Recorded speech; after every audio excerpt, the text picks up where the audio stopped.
WhatsApp buddies, कैसे हैं आप सब। तो जैसा कि मैंने बताया कि मतलब कि मैं आपसे डिसाइड कर रही हूँ कि मैं आपके लिए कुछ हेल्पफुल वीडियो डालूंगी जो कि जो नीट 2027 वाले स्टूडेंट्स हैं उनको बहुत ज्यादा हेल्प मिलेगी इस वजह से। और मेरा जो वो रहेगा, मैं पहले इम्पोर्टेंट टॉपिक जो मुझे लगता है कि सारे चैप्टर्स में यूज होते हैं उनको मैंने बताने की कोशिश की है। जैसे इसमें मैं इस वीडियो में मैं डिफरेंशिएशन वगैरह के बारे में बताऊंगी, और क्योंकि उनका यूज जो है लगभग सारे चैप्टर्स में होता ही है।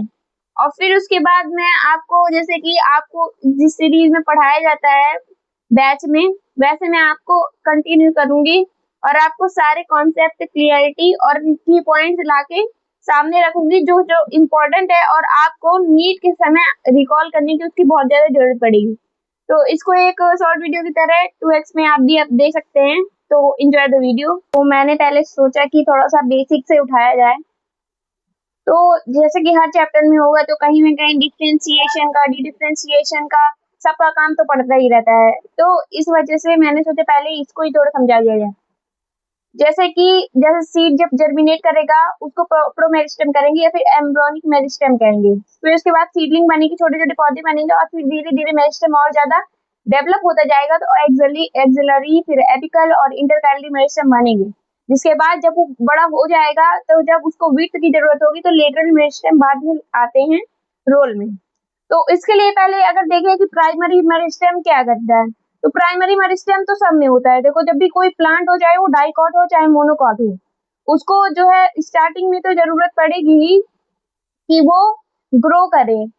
तो ग्रो करने के लिए डिवीजन तो जरूरी है। तो डिवीजन करने के लिए सबसे ज्यादा तो हम यही कहते हैं कि डिवीजन के नाम पे हमें सबसे पहले याद यही आता है कि मेरिस्टेम्स जो होते हैं वो डिवाइड करते हैं और जो परमानेंट वगैरह होते हैं वो डिवाइड नहीं करते हैं। तो देखिए, तो डाइकॉट और मोनोकॉट दोनों में प्राइमरी मेरिस्टेम तो होता है, और जब उसमें उसका वो आ जाता है कि नहीं अब डिवाइड करके अब प्लांट बॉडी भी बनाना है, उसको स्टेबल भी करना है सेल्स को, ताकि वो अपना फंक्शन भी परफॉर्म कर सके, इसलिए उसमें डिफरेंशिएशन हो जाता है। डिफरेंशिएशन के बाद वो सेल जो होता है वो अपनी खुद की कैपेसिटी है डिवाइड करने की, वो तो छोड़ देता है, लेकिन नया काम पकड़ लेता है। जैसे कि उसको नया काम दे दिया जाता है कि वो उसको वाटर ट्रांसपोर्ट कराना है, उसको सेल को एब्जॉर्ब कराना है, वाटर एब्जॉर्ब कराना है। तो ये सब काम जो है उनको दे दिया जाता है, तब वो बन जाता है प्राइमरी परमानेंट टिश्यू बन जाता है। तो जब प्राइमरी परमानेंट टिश्यू होता है तो उनमें कितने प्रकार होते हैं, पैरेन्काइम होता है, स्क्लेरेन्काइम होता है, प्राइमरी फ्लोएम होता है। फिर उसके बाद आता है कि डी डिफरेंशिएशन, मतलब कि कुछ इंजरी वगैरह हमें जब लग जाती है, वैसे उस जगह का सेल जो होता है वो परमानेंट होता है एक प्रकार से, लेकिन जब हमें कोई इंजरी वगैरह हो जाती है तो फिर वो सेल जो होते हैं आसपास के एरिया के वो डिवाइड करना चालू हो जाते हैं, उनमें जो है डी डिफरेंशिएशन की कैपेबिलिटी आ जाती है। वैसे ही जब प्लांट को नीड होती है तो वो डी डिफरेंशिएशन करने की लिए चालू हो जाता है और अपने परमानेंट सेल्स जो होते हैं, टिश्यू जो होते हैं वहां के, उनको डी डिफरेंशिएट कराता है और सेकेंडरी मेरिस्टेम बताता है। और ये जो सेकेंडरी मेरिस्टेम की वो होती है, प्रॉपर्टी होती है, वो केवल डाइकॉट्स में होती है, क्योंकि जो अगर देखेंगे कि वुडी जो हमारा वो होता है स्टेम होती है वो केवल डाइकॉट्स में ही की होती है, क्योंकि उसमें सेकेंडरी मेरिस्टेम पाया जाता है। और सेकेंडरी मेरिस्टेम मतलब की होता है डिवाइड करके और फिर उसके बाद वो सेकेंडरी ग्रोथ करता है, इसलिए सेकेंडरी वाला जो होता है मेरिस्टेम बनता है वो केवल डाइकॉट्स में बनता है।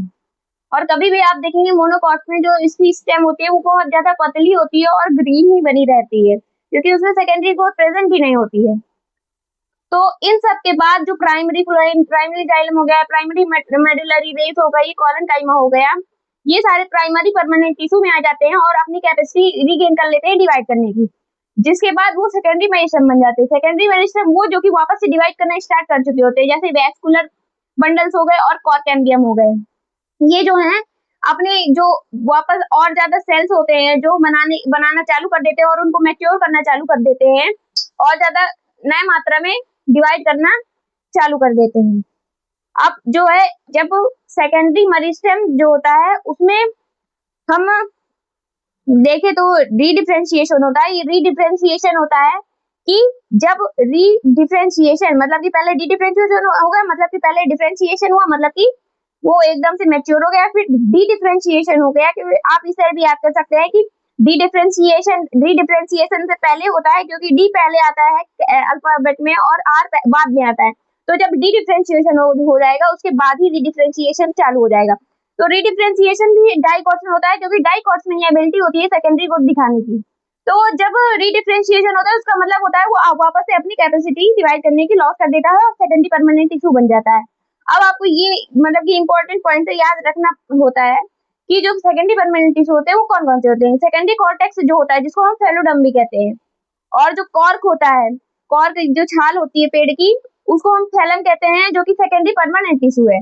सेकेंडरी जाइलम, सेकेंडरी फ्लोएम और सेकेंडरी मेडुलरी बेस, ये सारे जो हैं वो बहुत ज्यादा मतलब मैच्योर हो जाते हैं और अपना काम अपने तरीके से करने लगते हैं। इनको कुछ अपना काम दे दिया जाता है। तो ये था आज का वीडियो। आपको वीडियो कैसा लगा कमेंट में जरूर बताइएगा। आपको कैसे हेल्प मिली, आपको और कुछ पूछना है तो पूछ लीजिएगा। Thank you so much.